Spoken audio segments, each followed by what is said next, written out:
92.7 big FM पर आप सुन रहे हैं सुहाना सफर विद अनु कपूर।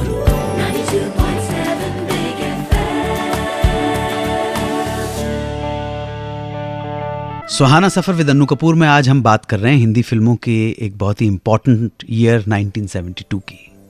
अब मैं आपको बताऊंगा कि वो कौन सी हीरोइन थी। देखिए, आप जानते हैं अच्छी तरह से कि यहाँ पर लड़कियाँ आती हैं, हीरोइंस बनती हैं, उसके बाद फिर हीरोइन बनने के बाद स्टार बनती हैं, फिर प्रेम हो जाता है, प्रेम विवाह हो जाता है फिर शादी हो जाती है।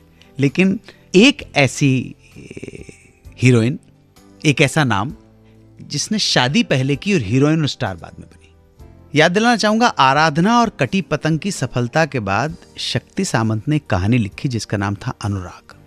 उन्होंने ये कहानी अपनी पत्नी और बेटे को सुनाई, जिसे सुनने के बाद इन दोनों का कहना था कि ये सब्जेक्ट बिल्कुल चलने वाला नहीं है, क्योंकि इसमें ना तो रोमांस है ना एक्शन है। एक अंधी लड़की की एक बच्चे को लेकर ये कहानी शायद पब्लिक डाइजेस्ट नहीं कर पाए, और इस फिल्म में कोई बड़ा हीरो काम भी नहीं करेगा, क्योंकि हीरो का काम नाम भर का है। शक्ति दा ने सबकी बात सुनी, लेकिन हौसला था, हिम्मत थी, निराश नहीं हुए, और उन्होंने बंगला फिल्मों की एक राइजिंग एक्ट्रेस, अच्छी एक्ट्रेस को इस फिल्म के लिए साइन कर लिया। ये एक्ट्रेस बंगला और हिंदी फिल्मों के बहुत बड़े सिंगर और म्यूजिक डायरेक्टर हेमंत कुमार मुखर्जी की बहू थी, और इस बहू का नाम था एनीबॉडी?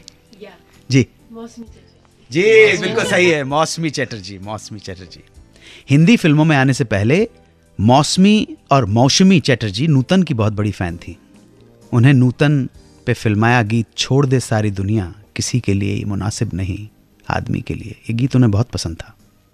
अब इसे क्या कहेंगे, इत्तेफाक कहेंगे कि क्या कहेंगे कि मौसमी की इस पहली हिंदी फिल्म में नूतन की एक बहुत ही अहम भूमिका थी। इस तरह मौसमी चटर्जी को अपनी पहली फिल्म में काम करने का मौका मिला अपनी फेवरेट हीरोइन के साथ। इस फिल्म में शक्ति सामंत के फेवरेट राजेश खन्ना भी एक छोटी भूमिका में नजर आए। फिल्म में हीरो लिया गया विनोद मेहरा को। फिल्म बन के तैयार हुई और शक्ति सामंत ने रशेस दिखाए अपनी पत्नी को, अपने बेटे को, जो इस सब्जेक्ट के लिए खिलाफ थे। बिल्कुल बिल्कुल सही है। इस बार जब उन्होंने फिल्म के रशेस देखे तो बहुत इंप्रेस हो गए। फिल्म बहुत इमोशनल बनी थी, टचिंग स्टोरी थी, अच्छी बन गई थी।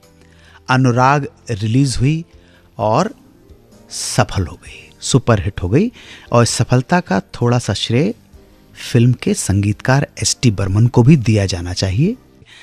सारे गाने बहुत अच्छे थे, बहुत मधुर संगीत था। दादा ने इसमें बंगला का जो फोक म्यूजिक है उसका बहुत खूबसूरत इस्तेमाल किया था। अनुराग को इस वर्ष की सर्वश्रेष्ठ फिल्म का फिल्म फेयर अवार्ड मिला। देखिए, पत्नी और बच्चों की बात अगर मान लेते आदमी, कहते ना हिम्मत मर्दा तो मदद खुदा। लोगों ने डिस्करेज किया शक्ति सामंत को, लेकिन उन्होंने, उनका कन्विक्शन था, उन्होंने कहा नहीं, इसी सब्जेक्ट के ऊपर फिल्म बनाऊंगा मैं। किसी की बात नहीं सुनी, फिल्म बनाई। फिल्म ना सिर्फ कमर्शियल हिट रही बल्कि फिल्म फेयर अवार्ड भी मिला।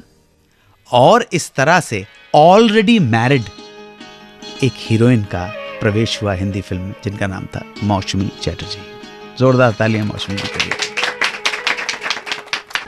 एक बात पूछना चाहता हूं, हमारी फिल्म इंडस्ट्री के फर्स्ट सुपरस्टार राजेश खन्ना। बिल्कुल सही है। और दूसरे? अमिताभ बच्चन। कोई शक किसी को? नहीं। मैं सुपरस्टार में मेगा स्टार बोलता हूं, है ना।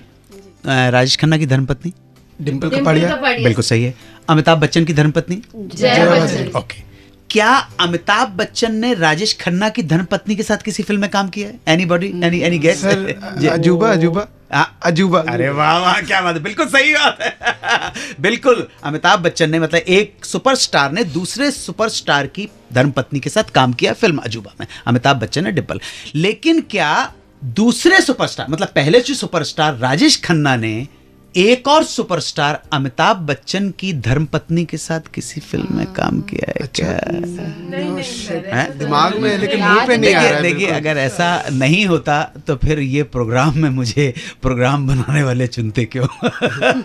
ऐसा है तभी तो पूछ रहा हूँ मैं। ऐसा नहीं है ध्यान में नहीं आ ये रहा। कॉम्बिनेशन है। अमिताभ बच्चन की धर्मपत्नी, जिन्हें वीरांगना मैं कहता हूँ, मैं दीदी मेरी, मैं बहुत मानता हूँ उनको, जया जी को। जया जी ने काम किया है हिंदुस्तान के फर्स्ट सुपरस्टार राजेश खन्ना के साथ। थोड़ी देर में आके बताऊंगा। 92.7 बिग FM पर सुनते रहिए सुहाना सफर विद अनु कपूर।